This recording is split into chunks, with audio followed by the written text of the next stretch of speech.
Përshëndetje të nderuar shikues, në vazhdim është koha e lajmeve të orës 12. 180 vjet burgimi ka kërkuar kryeprokuroria e zyrës së prokurorit të specializuar Kimberly West për 4 të akuzuarit të rastit më të madh të dhomave të specializuara. ZVS-ja kërkon aktgjykim dënues për të gjitha pikat e aktakuzës me dënim unik prej 45 vjetësh, duke u mbështetur në kontributet individuale të krimeve të bëra ose të kryera nga secili prej personave: Hashim Thaçi, Kadri Veseli, Recep Selimi dhe Jakub Krasniqi. Këto krime janë krime lufte dhe krime kundër njerëzimit dhe janë krime të rënda dhe këto akuza nuk e kanë humbur vlerën e tyre, me kalimin e kohës vazhdojnë të jenë ende shumë të rënda, ka thënë West. Koha ka kërkuar sharrime nga zëdhënësi speciales Christopher Bennett, lidhur me atë se çfarë nënkupton deklarata e kryeprokurores dhe ai ka sqaruar se West e ka pasur fjalën për dënim për secilin të akuzuar me nga 45 vjet. Hashim Thaçi, Kadri Veseli, Recep Selimi dhe Jakub Krasniqi ndodhen në paraburgim në Hag prej nëntorit të vitit 2020.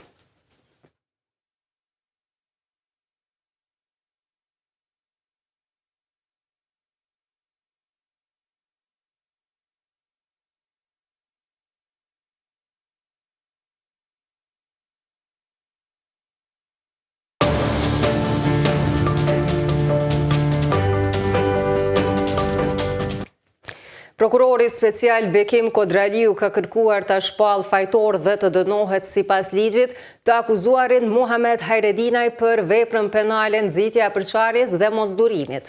Sipas aktakuzës, i akuzuari duke e ditur që më 27 nëntor 2024 kremtohej në shkollë dita e flamurit kombëtar, për shkak të bindjeve të tij fetare, të cilat i ka shprehur edhe më parë në praninë të nxënësve, ka marrë flamurin kuqezi dhe plisin dhe me gjithë kundërshtimet e nxënësve i ka hedhur në shportën e mbeturinave.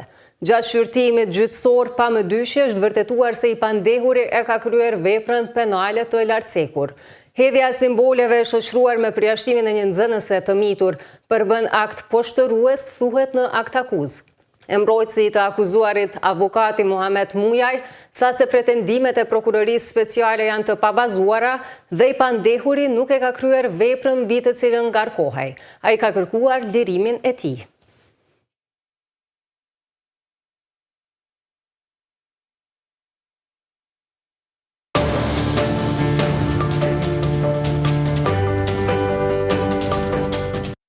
Gjykata Supreme ka njoftuar se ka shqyrtuar të gjitha ankesat kundër vendimeve të panelit zgjedhor për ankesa dhe parashtresa për rezultatin zgjedhor pas rinumrimit të votave. Brenda ditës pritet të përfundojë përpilimi i vendimeve dhe dorëzimi i tyre te palët, ka bërë të ditur udhëheqësja e zyrës për informim në Gjykatën Supreme Antigona Uka Lutfiu. Supremja ka shqyrtuar 6 ankesa kundër vendimeve të PZAP-s. 2 ankesa janë bërë nga kandidati i PDK-s Bekim Haxhiu, një nga Partia Rome e Bashkuar e Kosovës, një nga koalicioni PAI-PDAK-LPB, një nga Emilia Rexhepi dhe një nga Partia e Re Demokratike. Nëse edhe Supremja i refuzon, atëherë i hapet rruga e certifikimit të rezultateve.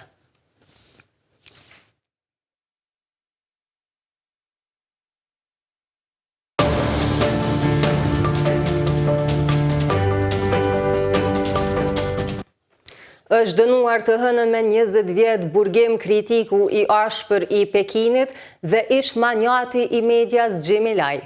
Ky është dënimi më i gjatë i dhënë deri më tani sipas ligjit të sigurisë kombëtare të vendosur nga Kina. Laj 78 vjeçar është shpallur fajtor në dhjetor për komplot me persona të tjerë për të bashkëpunuar me forca të huaja me qëllim rrezikimin e sigurisë kombëtare si dhe për komplot për publikimin e artikujve nxitës. Të bashkëpandehurit e tij, 6 ish punonjës të gazetës së tij Apple Daily dhe 2 aktivistë janë dënuar me burgime që variojnë nga 63 muaj deri në 10 vjet për akuza që lidhen me bashkëpunimin me forcat të huaja. Arrestimi dhe gjykimi i aktivistit për demokraci kanë nxitur shqetësime për rënien e lirisë së shtypit në Kinë. 因为你牵涉到国家安全的有些争。